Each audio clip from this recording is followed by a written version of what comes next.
কি হবে যখন একজন মানুষ নেকড়ের সন্তানকে জন্ম দেবে এবং মা তার সন্তানকে রক্ষা করার জন্য নিজের জীবনের সাথে সংগ্রাম করবে? চলুন দেখে আসি আজকে সেই গল্পটি। গল্পের শুরুতে আমরা দেখতে পাই একটি মেয়ে গল্প পড়ে শোনাচ্ছে, যে গল্পটি কিনা তার মায়ের সাথে জড়িত। তার গল্পে যে প্রথম চরিত্রটি দেখানো হয় সেটি একটি মেয়েটির নাম হেনা। সে একজন ইউনিভার্সিটি স্টুডেন্ট। সে খুব ভালো মতন ক্লাস করছিল। তখনই সে খেয়াল করে তার ক্লাসে এমন একটি ছেলে আছে যার কাছে কোনো বই নেই। তারপরেও সে সবগুলো লেকচারই নোট করছিল, আর সে বসেও ছিল একা, কারোর সাথে কোনো কথা বলছিল না, কিছুই বলছিল না। এমনকি তার কাছে স্টুডেন্ট ব্যাগও নেই। আর ক্লাস থেকে বের হওয়ার সময় সে তার অ্যাটেন্ডেন্স মার্কও ওঠায় না। তখন হিনার কাছে ব্যাপারটা খুবই আজব লাগে, আর সে ওই ছেলেটিকে জিজ্ঞেস করে, আপনি এমন কেন করছেন? যদি আপনি আপনার অ্যাটেন্ডেন্স মার্ক না ওঠান তো আপনার গ্রেডের উপর খারাপ প্রভাব পড়বে। তখন ছেলেটি বলে, এতে কার কি আসে যায়? আমি তো ইউনিভার্সিটিতে ভর্তি হয়েছি টাইম পাস করার জন্য, হয়তো কাল থেকে আমি নাও আসতে পারি। হেনা তাকে গেট অব্দি ফলো করে, আর ওই ছেলেটি ওইখান থেকে চলে যায়। এখন আমাদের হেনার পার্সোনাল লাইফ দেখানো হয়, যেখানে হেনা খুবই সাদাসিধা সিম্পল একটি মেয়ে। সে জবও করে, এর মানে সে পড়ালেখার পাশাপাশি জবও করে। এখন পরের দিন আমরা দেখতে পাই হেনা ওই ছেলেটির কথাই ভাবছিল। হেনা ক্লাসে বসে এটাই ভাবতে থাকে, কে জানে আজকে ওই ছেলেটি আসবে কি আসবে না, আমার কালকে ওর কোনো কন্ট্যাক্ট নাম্বার রেখে দেওয়া উচিত ছিল। এখন সে এই কথাই মনে ছিল। ঠিক তখনই ওই ছেলেটি ক্লাসে চলে আসে। হেনার ওই ছেলেটিকে দেখে একটু ভালো লাগে যে অবশেষে সে ক্লাসে চলে এসেছে। আর আজকে তারা দুজন একসাথে বসে, এমনকি একই দিয়ে পড়তে থাকে। এরপর থেকেই তাদের মধ্যে একটি ভালো সম্পর্ক হয়ে যায়। ছেলেটি প্রতিদিনই ইউনিভার্সিটিতে আসতে থাকে। তারা একসাথে বসে বই পড়ে, এমনকি লাঞ্চও শেয়ার করে। এর মানে তাদের বেশিরভাগ সময়ই একসাথে কাটে। আর এর সাথে সাথে ছেলেটি অনুভব করতে থাকে যে হেনা তাকে পছন্দ করতে শুরু করেছে। আর ব্যাপারটাও এমন যে হেনা এই ছেলেটির জন্য তার ফিলিংস কন্ট্রোলই করতে পারে না। আর যদি কথা বলে ছেলেটির, তাহলে তার মনে হয় তার মনের ভিতর কিছু একটা লুকিয়ে আছে। সে হেনার সাথে কথাটি শেয়ার করতে চায়, কিন্তু সে করতে পারছে না।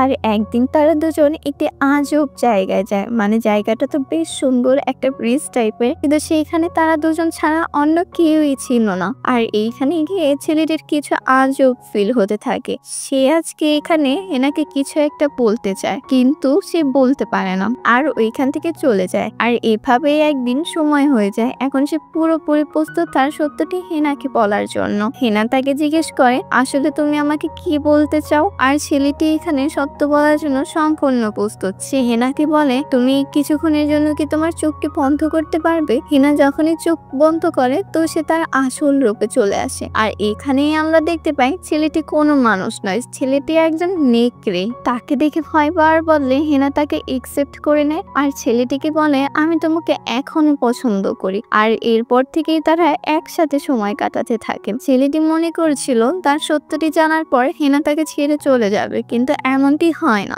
এখানে ছেলেটি হেনাকে বলে, যদিও আমরা নেকড়ে, কিন্তু আমরা জানি আমাদের কখন মানুষের রূপ নিতে হবে। আর রইল তোমার কথা, তো তুমি আমার কাছে একদমই নিরাপদ। যদিও নেকড়েদের মানুষের মাংস সব থেকে পছন্দ, কিন্তু আমি নিজের উপর যথেষ্ট নিয়ন্ত্রণ করতে পারি। কিছুদিন পরের দৃশ্যে আমরা দেখতে পাই হেনা প্রেগনেন্ট। হেনা আর ওই ছেলেটি এখন একটি ভালো কাপল হয়ে গিয়েছে। তারা দুজনেই একটি সুন্দর কিউট মেয়ের জন্ম দেয়, আর তারা দুজন মেয়েটির নাম রাখে ইউকি। আর হ্যাঁ, ইউকি ওই মেয়েটি যে কিনা আমাদের গল্পটি পড়ে শোনাচ্ছে তার মায়ের সম্পর্কে। এর মানে ইউকির মা হচ্ছে হেনা। এরপর আমরা দেখি কয়েক বছর কেটে গিয়েছে। হেনা আর ওই নেকড়ে ছেলেটি একসাথে খুব সুন্দর জীবন কাটাতে থাকে, আর তাদের একটি ছেলেও হয়। কিন্তু একদিন হেনা বাসায় থেকে খবর পায় যে নেকড়েটি মানে তার স্বামী মারা গিয়েছে। সে স্বীকার করছিল, আর এই সময় এসে আঘাত পায় এবং সেখানেই মারা যায়। আর ওইখানের পরিষ্কার কর্মীরা তাকে নিতে আসে, কিন্তু হেনা তাদের রিকোয়েস্ট করতে থাকে তার স্বামীকে তাকে দিয়ে দিতে। সে সরাসরি তো বলে না নেকড়েটি তার স্বামী, সে বারবার বলতে থাকে নেকড়েটি আমাকে দিয়ে দাও।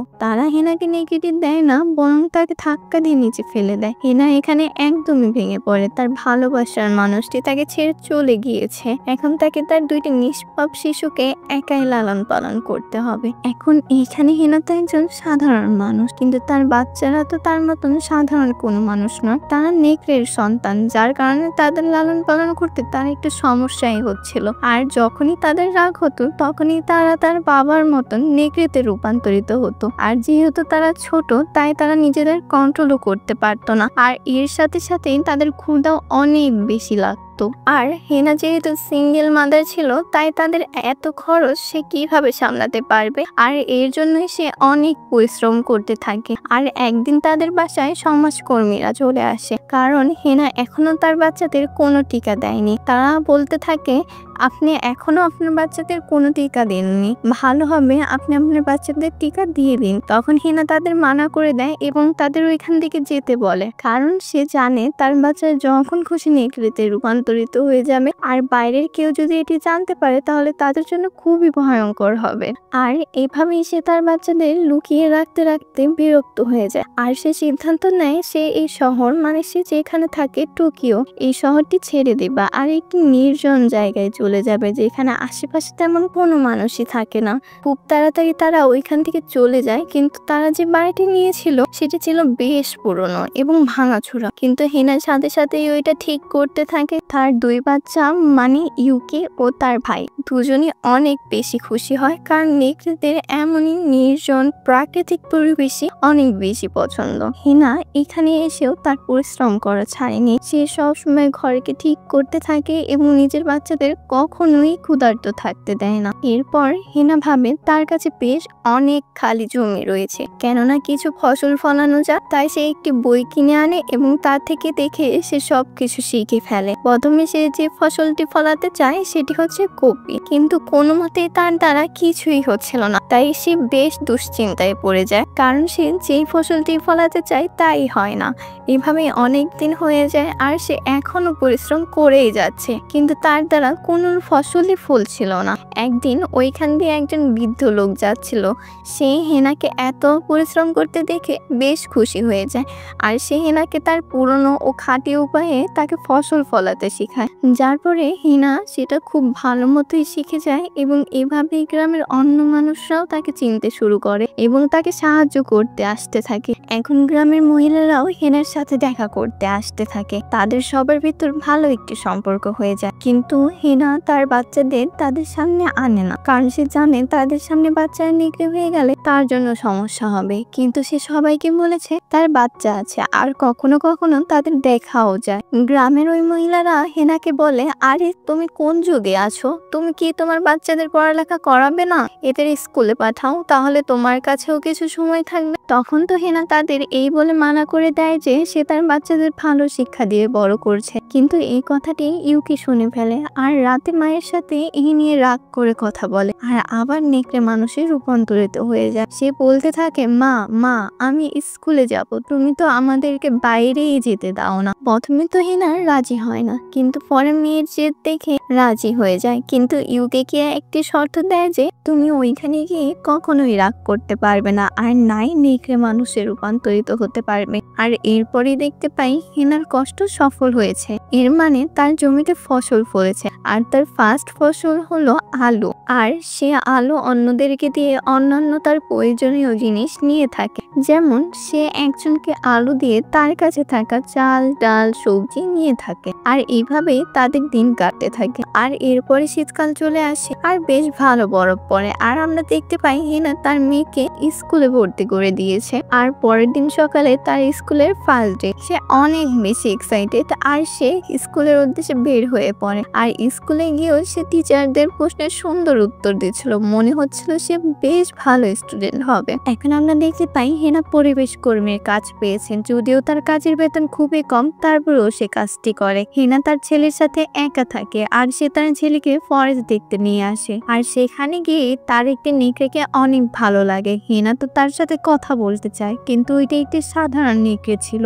আর হেনার ছেলের ওই নেকড়েটি অনেক বেশি পছন্দ হয়, যার জন্য সে মাঝে মাঝে মার সাথে সাথে এইখানে আসে। এখানে আমরা স্কুলের দৃশ্য দেখতে পাই, যেখানে ইউকেকে দেখে সব বাচ্চারা ভয় পাচ্ছিল, কারণ তার চিন্তা ধারা পছন্দ সবকিছুই ছিল অন্য বাচ্চাদের থেকে আলাদা। কিছুদিন পর স্কুলে একটি ছেলে আসে। সে একাই এমন একজন ছিল যে কিনা ইউকেকে অনেক পছন্দ করত, তার সাথে কথা বলতে চাইতো, কিন্তু ইউকি তাকে দেখে নার্ভাস হয়ে যেত আর ভাবতো ও হয়তো অন্য মানুষদের মতোই। আর একদিন ওই ছেলেটি ইউকির সাথে কথা বলতে আসলে ইউকির রাগ হয়ে যায় এবং তার হাতের নেকড়েতে রূপান্তরিত হতে থাকে আর তার হাতের লম্বা লম্বা নখ বের হয়ে আসে আর সে ওই ছেলেটির কানে আঘাত করে দেয়, যার কারণে ছেলেটি কানে অনেক ব্যথা পায়। পরের দিন প্রিন্সিপাল অফিসে ইউকির ডাক পড়ে আর ওইখানে জিজ্ঞাসাবাদে ছেলেটি বলে, আপনারা ভুল বুঝছেন, ইউকি আমাকে আঘাত করেনি, হঠাৎ করে এখানে একটি নেকড়ে চলে এসেছিল আর সেই আমাকে আঘাত করেছে, ইউকির কোনো দোষ নেই।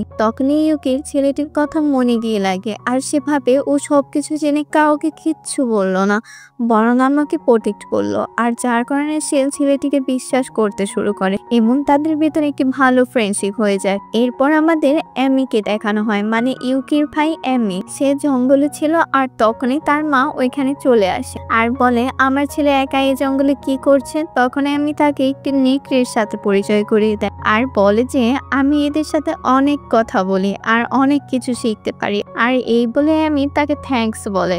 আর এভাবে অনেকদিন কেটে যায়। একদিন সকালে ইউকি স্কুলের জন্য বের হচ্ছিল, তখনই তার ভাই তাকে বলে, আজকে তুমি স্কুলে যেও না, আজকে অনেক ঝড় আসবে। কিন্তু ইউকি তার কথা বিশ্বাস করে না, বরং দুই ভাই বোনের ভেতরে মারামারি লেগে যায়। আর এরপরে ইউকি স্কুলে চলে যায়, কিন্তু সে স্কুলে গিয়ে দেখতে পায় তার ভাই যেমনটা বলেছিল তাকে ঠিক তেমনই। স্কুলে যাওয়ার পরে প্রচুর ঝড় চলে আসে, সব বাচ্চাদের প্যারেন্টস তাদের নিতে আসে আর হেনা তার ছেলেকে বলে, তাড়াতাড়ি গিয়ে তোমার বোনকে তুমি নিয়ে আসো। কিন্তু সে এই কথাটি বলার আগে তার ছেলে জঙ্গলে চলে যায়, কারণ সে তার বেশিরভাগ সময়ই জঙ্গলে কাটাতো। আর এই ব্যাপারটা হেনার একদমই ভালো লাগতো না। সে তার ছেলেকে অনেক ডাকতে থাকে, কিন্তু সে অনেক দূরে চলে গিয়েছিল, তাই সে কিছুই শুনতে পায় না।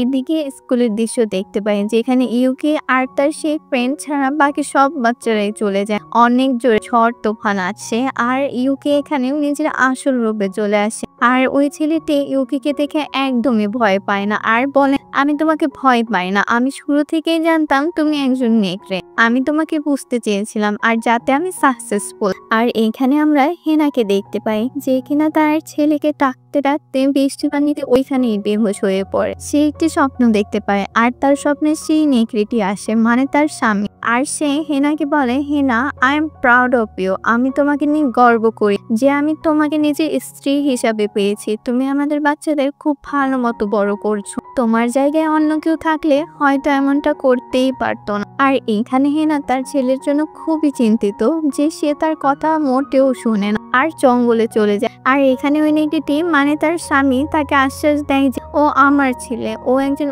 চিজ, ও ন্যাচারে যাবে না, এটা হতেই পারে না, ও যা করছে ঠিক করছে, তুমি ওকে নিয়ে মোটেও চিন্তা করবে না। এখানে আমরা দেখতে পাই হেনার ছেলে হেনার কাছে আসে এবং তাকে একটি সেফ জায়গায় রাখে আর সে সামনের একটি পাহাড়ের চূড়ায় উঠে যায় এবং চূড়ায় উঠে সে হুঙ্কার করতে থাকে। এটি দেখে তার মা, মানে হেনার চোখে পানি আসে আর সে তার স্বামী নিতেকে মনে করে বলতে থাকে, আমার ছেলে একদম তার বাবার মতন হয়েছে, আমি এমনি তাকে আটকাচ্ছিলাম, ও তো একজন নেকড়ের সন্তান, আমার সন্তান, ওর চিউ। এরপর আমরা দেখতে পাই ইউকে হায়ার স্টাডির জন্য বাইরে চলে যায় আর হেনা ও তার ছেলে একসাথে থাকে। এখন তার ছেলেও অনেক বড় হয়ে গিয়েছে আর সে তার বেশিরভাগ সময় জঙ্গলে কাটায়। আর এইদিকে ঘরে একা একা হেনা বসে তার স্বামীর পুরনো ড্রাইভিং লাইসেন্সের ছবি দেখতে থাকে। সে তার স্বামীকে অনেক মিস করে, কিন্তু সে জানে তার আত্মা সবসময় এইখানে, তার দোয়া আর ভালোবাসা সবসময় তাদের সাথেই আছে। আর সে এখন তার চোখের সামনে তার ছেলেকে বেড়ে উঠতে দেখছে, সে জানে তার ছেলেও তার বাবার মতোই হবে। আর যখনই তার ছেলে হুঙ্কার করে তখনই সে প্রাউড ফিল করে। আর এভাবেই আমাদের এই সুন্দর গল্পটি শেষ হয়ে যায়।